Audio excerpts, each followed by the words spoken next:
সংসদের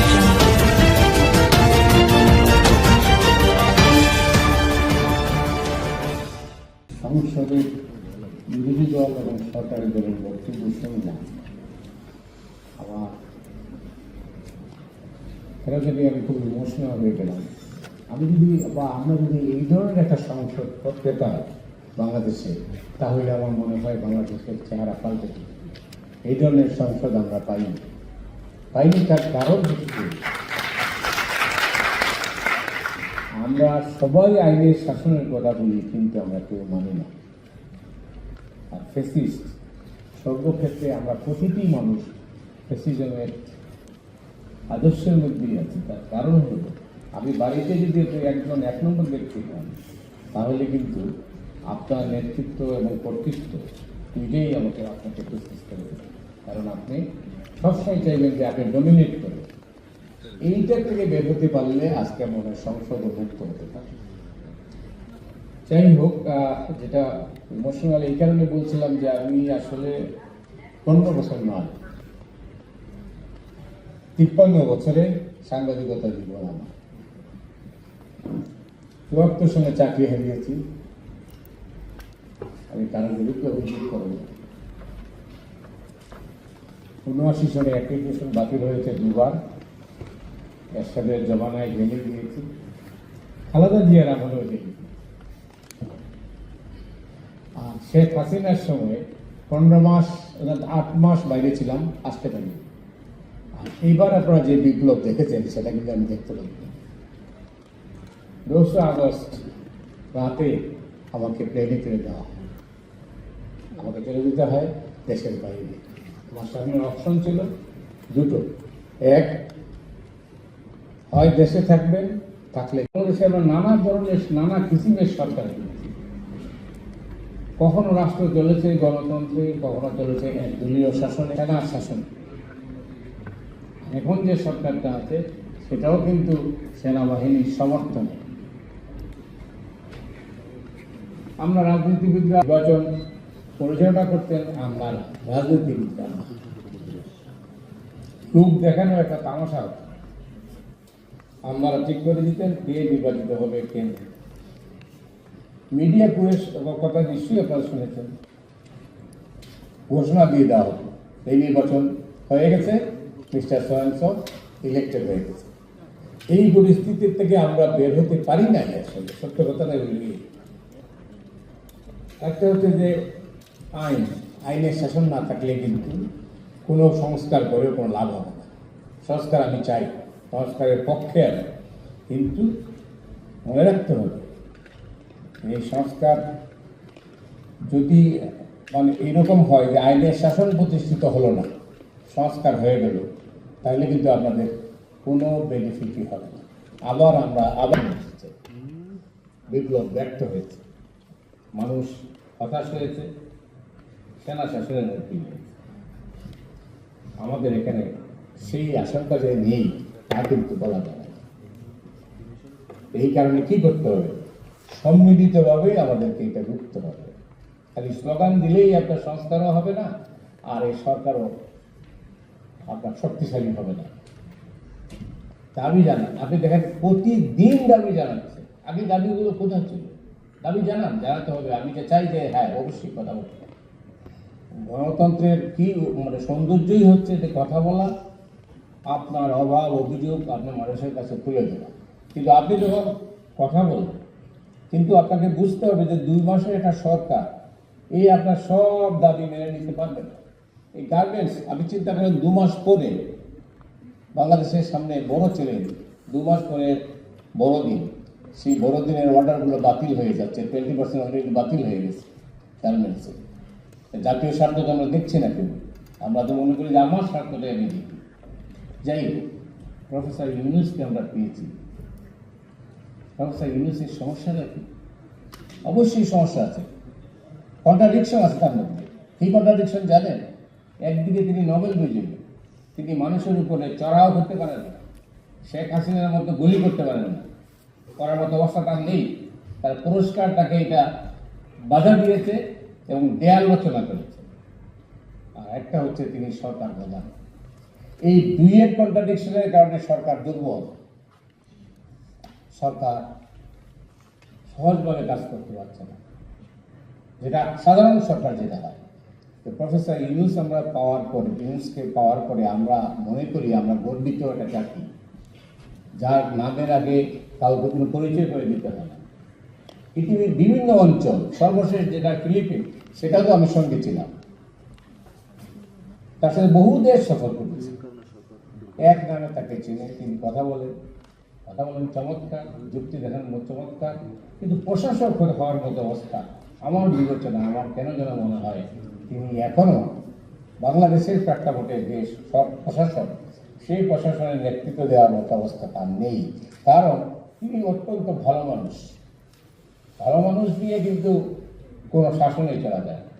তা আপনার বাড়িতেই যদি আপনি খুব দুর্বল থাকেন, দেখবেন যে সবল সেই আপনার হাত থেকে ক্ষমতাটা নিয়ে চলে গেছে। বাংলা সিনেমায় দেখেন যে একসময় যে বাড়ির মানে নেত্রী বলতে পারেন, যারা যে বাড়ির প্রধান, তিনি মহিলা, তার হাতে কিন্তু চাবি দেওয়া হতো। শাড়িতে তিনি চাবি বেঁধে তিনি ঘুরে বেড়াতেন, দেখাতেন যে আমার হাতেই সব ক্ষমতা। এই টাইপের সরকার দরকার। আমি শেখ হাসিনার সমালোচনা করতে পারি, কিন্তু আমি লক্ষ্য করেন কিভাবে কি দুর্দণ্ড পতাবে সরকার চালিয়েছে। যদিও এই সরকার শাসন আমরা কখনো মানি নাই, মানব না। বাংলাদেশের ইতিহাসে এই সরকার আমাদেরকে অনেক অনেক পেছনে ফেলে দিয়েছে। লুটের রাজত্ব, আইনমন্ত্রীর ইশারায় চলতো আদালত, আইনি শাসনটা কোথায়? আমরা যে বলি ওই যে মিডিয়া, আমাদের আসামের কাঠগড়ায় দাঁড়াতে হবে, আমরা ব্যর্থ হয়েছি সর্বক্ষেত্রে। মিডিয়ার লোকদের বিরুদ্ধে মামলা হচ্ছে, এটা আমার কাছে খুব লজ্জাস্কর। মামলা হতে পারে অন্য কারণে, ওই যেটা বললেন, এটা সংবাদ সম্মেলন হতো, আপনারা নিশ্চয়ই সবাই সাথে 2 ঘন্টা ব্যাপী সংবাদ সম্মেলন। আমাদের সহকর্মীরা প্রশ্ন করতেন, প্রশ্ন নয় প্রশংসা করতেন। প্রশংসা ছিল 2 ঘন্টা ব্যাপী, কাজের কাজ, কথার কথা কিছুই না, নিউজ হয়তো 2 লাইন, কিন্তু খালি প্রশংসা করতেন। প্রশংসাই তিনি পছন্দ করতেন। আমি 15 বছরের শাসনকালে কোনোদিন কোনো দাওয়াতি পাইনি প্রস্তুত হয়েছে, অথচ আমি ভয়েস অফ আমেরিকার 28 বছর যাবৎ কাজ করেছি, সেটাতেও আমি দাওয়াত করি। সমালোচনা তিনি পছন্দই করতেন। তো সেই অবস্থায় সমালোচনা পছন্দ করতে হবে। প্রফেসর ইউনূস সাহেব বলে দিয়েছেন যে আমার সমালোচনা করেন, গঠনমূলক সমালোচনা হতে হবে। আমি ফিলিপিনের শাসনের কথা আপনারা জানেন, মার্কোসের নাম শুনেছেন? মার্কোসের 20 বছর শাসন করেছিলেন। 80 দশকে তার সরকারের পতন হয়। পতনের পরে একটা অভিজ্ঞতা আপনাদের আমি শেয়ার করি। সেদিন পতনের পরে কোনজন একুইনো ক্ষমতায় আসলেন। একুইনো ক্ষমতায় আসার পরে সংবাদ মাধ্যমে এমন সব খবর ছাপা হতে থাকে, অবাধ স্বাধীনতা, এখনকার কথা আমি বলছি, আমাদের প্রেক্ষাপটে অবাধ স্বাধীনতা। এই স্বাধীনতার মধ্যে হঠাৎ করেই মানে একদিন কোন জেনারেল আরেক জেনারেলের সঙ্গে বসে কোথায় আলোচনা করেছেন, এটাও কিন্তু পত্রিকায় ছাপা শুরু হয়ে গেল। তখন তিনি বার্তা সম্পাদকদের ডাকলেন, ডেকে বললেন, দেখে আপনাদের হাত বাঁধা ছিল, আমি খুলে দিয়েছি, কিন্তু আপনারা যেভাবে যাচ্ছেন তাতে কিন্তু আবার হাত বাঁধা হবে। আমার জন্য খুব দুর্ভাগ্য হবে এই ব্যবস্থা করার, যদি আমাকে কড়াকড়ি করতে হয়। এই বিপ্লবও হয়তো একদম ব্যর্থ হয়ে যাবে। তাই আপনারা প্লিজ, দেশটা আপনাদের, দিনের শেষে দেশ আপনাদের। আজকে হাসিনা না খালেদা নাকি প্রফেসর ইউনূস না তারেক রহমান ক্ষমতায় আসছেন, এটা দেখার বিষয় না। দিনের শেষে কিন্তু দেশটা আমাদের, দেশটা বাঁচাতে হবে।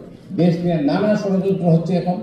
এই ষড়যন্ত্রের মধ্যে দিয়ে আমি আগেই বলেছিলাম, রাষ্ট্র গঠনের যে মূল চেতনা, এই চেতনা যদি কোনো কারণে চ্যালেঞ্জের মুখে পড়ে, তাহলে আমরা সবাই অপরাধী হব, আমাদেরকে জবাবদিহি করতে হবে। আর এই জবাবদিহিতা ন্যায় বলেই আজকে বাংলাদেশের সংকট। আপনারা যত সংস্কারের কথা সংস্কার হলে কি হবে, খাতায় আসবে এটা করতে হবে, এটা করতে হবে, এটা করতে হবে, কিন্তু আমি করলাম না। প্রফেসর ইউনূস সাহেব যদি পুরো কারণে সব সংস্কার করেও যান, আপনাদের ভাষায় যারা বলেছেন পক্ষে, পরের সরকার রাজনৈতিক সরকার আসতেই হবে, সেই সরকার মানল না, তখন আপনি কি বলবেন? আবার আন্দোলনে যাবেন? কতবার পত্র দিবেন বলেন? মানবে না, মানেন না। আমরা তো দেখি সরকার বদলায়, এমন সব রাজনীতিবিদ আছেন, সরকার বদলায় তিনি বদলে যান। কমিটমেন্ট বলতে কিছু নেই। এই কমিটমেন্ট যদি আপনার না থাকে, তাহলে আপনি কোনো অবস্থাতেই আজকে এই ছায়া সংসদের যে বিতর্ক হলো, এই বিতর্ক থেকে অনেক কিছু শেখার আছে। আমি অনেক কিছু শিখেছি, বিশ্বাস করেন, আমার কাজে লাগবে ভবিষ্যতে। কারণ আপনারা অনেক কিছু, অনেক দিক, আমার মনে হয় রাজনীতিবিদদের সামনে যদি এই কথাগুলো আপনারা বলতে পারতেন, তাহলে রাজনীতিবিদরা বুঝতে পেরে তারা আসলে কোথায় ভুল করেছে। আর এই শান্ত পরিবেশ যদি থাকতো, ওই সংসদে আমরা অনেক কিছু দেখেছি। আমি আজকে আর তিক্ততা বাড়াতে চাই না, এই সংসদে অনেক কিছু দেখেছি। ব্যক্তিগত আক্রমণ, যা প্রাসঙ্গিক না ও প্রাসঙ্গিক কথাবার্তা বলে পরিস্থিতিটা অন্যরকম করে দেওয়া, এক পক্ষীয় কথা বলা। আর মানুষের পক্ষে, মানুষ তো ভোট দিতেই পারে না, আপনারা তো কেউ ভোট দিতে পারবেন না। তাই এই দুঃখের কাহিনী কাকে বলবেন? এই পরিবর্তন ছাত্র জনতার যে বিপ্লব, এই বিপ্লব হতে বাধ্য ছিল। খালি কোটা আন্দোলন কি এই বিপ্লবের সূচনা করেছে? মানুষ তো বিরক্ত ছিল। ওই যেটা আজানাবাদ কিরণ যেটা বলেছেন সত্য, এমন কোনো সেক্টরের মানুষ নাই, শ্রমিক থেকে শুরু করে সবাই পরিবর্তন চেয়েছে বলেই পরিবর্তনটা হয়েছে। পরিবর্তন ধরে রাখার দায়িত্ব আমাদের সবার। এখন যদি আমরা আমাদের ভুলে যদি আবার আমাদের হাত পা বাঁধা হয়ে যায়, মুখ বন্ধ হয়ে যায়, তাহলে আপনি কাকে দায়ী করবেন? দিনের শেষে কিন্তু আমরাই। আরেকটা কথা বলে শেষ করবো, আমি জানি আপনার অনেকক্ষণ ধরে, আমি যেটা বলছিলাম যে মানুষ যাতে হতাশ না হয়, সেই দিকটা আমাদের নজর রাখতে হবে। বাজার পরিস্থিতিটা মনে করেন, আমরা সবাই তো এই দেশেরই সবারই সন্তান, আমরা জানি বাজারের পরিস্থিতি কি। আগে সিন্ডিকেট ছিল, সিন্ডিকেট ভাঙে নাই, সিন্ডিকেট এখনো আছে। মানুষ কেউ মানতেই রাজি না যে একটা বন্যা হয়েছে দেশে, বর্ষা এখন চলছে, জিনিসপত্রের দাম বাড়তে পারে, এটা কেউ মানতে রাজি না। কারণ ইউনূস সাহেব বলেছেন পরিবর্তন হয়েছে, তো পরিবর্তন যখন হয়েছে তাইলে আমাদের জিনিসপত্রের দামও কমাতে হবে, এবং আমিও কমানোর পক্ষে। ছাত্র জনতার বিপ্লব হত্যাকারীদের বিচার প্রক্রিয়া নিয়ে আপনার বিশ্লেষণ কি? একটা প্রশ্ন আসছে, আমি চাই বিচার হোক, বিচার না হলে আবার ফিরে আসবে। আর ফিরে আসার জন্য যা যা করণীয় তা শুনছেন। শেখ হাসিনা সম্ভবত মধ্যপ্রাচ্যের একটি দেশে চলে যাচ্ছেন, আমরাই ফার্স্ট খবরটা দিয়েছি কয়েকদিনের মধ্যেই। কিন্তু তার সংগঠন আছে, 34% ভোট তারা পায় এমনিতেই। তো আপনি আওয়ামী লীগের রাজনীতি যদি তারা, আওয়ামী লীগকে যদি ঢেলে সাজানো না হয়, নতুন নেতৃত্ব না আসে, তাহলে দেশের মানুষ হয়তো গ্রহণ করবে। কিন্তু এটা নির্ভর করে পরিস্থিতির উপর। আপনি যত বিলম্বিত করবেন নির্বাচন, সত্য কথা বলছি, তাইলে কিন্তু সংকট তৈরি হবে। কারণ ওই সরকারে রাজনৈতিক প্রতিনিধিত্ব নেই। রাজনৈতিক প্রতিনিধিত্ব না থাকার কারণে সরকার দুর্বল হচ্ছে। ওই সরকারকে সবল করতে হলে রাজনীতি লাগবে। আজকে বিকেলে সম্ভবত প্রধান উপদেষ্টার সঙ্গে বিএনপির সংলাপ হবে। সংলাপে কী হয় জানি না, তবে তারা বোধহয় এই কথাটাই বলার চেষ্টা করবেন যে আসলে সংস্কার দ্রুত সম্পন্ন করে নির্বাচন দেন। সবাই কিন্তু সময় দেওয়ার পক্ষে, তবে অনাগতকাল তো সময় দেওয়া যাবে না, দেওয়া ঠিকও হবে না। আপনার যে যুক্তি দেখেন না কেন।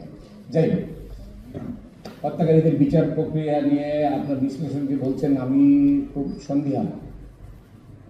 সাংবাদিকতা করি তো, এই জন্য সবসময় খালি নেগেটিভ চিন্তা করি। আমি সন্দিহান এই কারণে, মানুষ তো একই, বিচার কেন বাঁচা হচ্ছে না? একটা লোক বাইরে গেল কীভাবে? কয়েক হাজার লোক এখন আশেপাশে সবাই, কেউ আসামে, কেউ মেঘালয়, কেউ ত্রিপুরায়, কেউ কলকাতায় বসে আছেন। কীভাবে গেলেন এরা? সহজ প্রক্রিয়া, এটা আসলে নানাভাবে নানা হাত হয়ে টাকা পয়সার খেলা চলে গেছে। তারা তো আর বসে নাই, তারা নানা খেলা খেলবে। রাজনীতি দিয়েই মোকাবেলা করতে হবে। অস্ত্র দিয়ে মোকাবেলা করতে গিয়েই শেখ হাসিনার এই যে মানে বিপ্লবে যে এত লোক মারা গেল, এটি অন্যতম কারণ। বিচার প্রক্রিয়াটা স্বচ্ছ হোক, ট্রাইব্যুনাল হয়েছে, সেটা আমি চাই। আরেকটা হচ্ছে যে যত বিলম্বিত হবে সেই বিচার নিয়ে সমস্যা থেকেই যাবে। তো বিচার প্রক্রিয়াটা তার দ্রুত সম্পন্ন করতে হবে। সজীব ওয়াজেদ যে মার্কিন লবিস্ট ফার্ম ভাড়া করেছে, এর মাধ্যমে আওয়ামী লীগ মার্কিন কি সুবিধা প্রত্যাশা করছে? লবিস্ট ফার্ম তো সম্ভবত শুনেছি $2 মিলিয়ন দিয়ে বিক্রি করেছেন সম্ভবত, নাকি? লবিস্ট ফার্ম তো আগেও তাদের ছিল, এবারও করেছেন। তারা তাদের বক্তব্যটা বলবেন, দেবেন। আমেরিকাতে এটা লবিস্ট ফার্ম কিন্তু এটা আইনসিদ্ধ, আইনে কভার করে। লবিস্ট ফার্ম আছে রেজিস্টার, তো তারা তাদের কথা বলবেন, আমরা আমাদের কথা বলবো, যারা বিপ্লবের পক্ষের লোক। তো আমরা তো সবাই বিপ্লবের পক্ষের লোক এখানে, সরকারি আর দুই পক্ষে মিলে তো একই স্পিরিট তো একই। তো সেই কারণে আমার মনে হয় এইটা নিয়ে অডিট হওয়ার কিছু নেই। আওয়ামী লীগ সুবিধা মানে কি, আওয়ামী লীগ তার কথাটা বলতে পারবে, আমাদের সে কথা বলতে পারছে না। একটা লোক তো পাওয়া যাচ্ছে না, কেউ তো এসে দাঁড়াচ্ছে না যে আমি আওয়ামী লীগ করি। সেই জন্য পরিস্থিতি আবার দ্রুত পাল্টাতেও পারে। আর মানুষ যদি হতাশ হয়, আবার চিন্তা করবে যে আমি যেটা টিউনিশিয়ায় হয়েছে, যেটা মিশরে হয়েছে, এই দুইটাতে আমি দুটো উপর মানে আপনাদের দুইটার সামনে ফিরে আনলাম। আমি হতাশার জন্য বলবে, আমি বলছি যে এই ধরনের ঘটনা ঘটে পৃথিবীতে, বাংলাদেশের বাইরে না।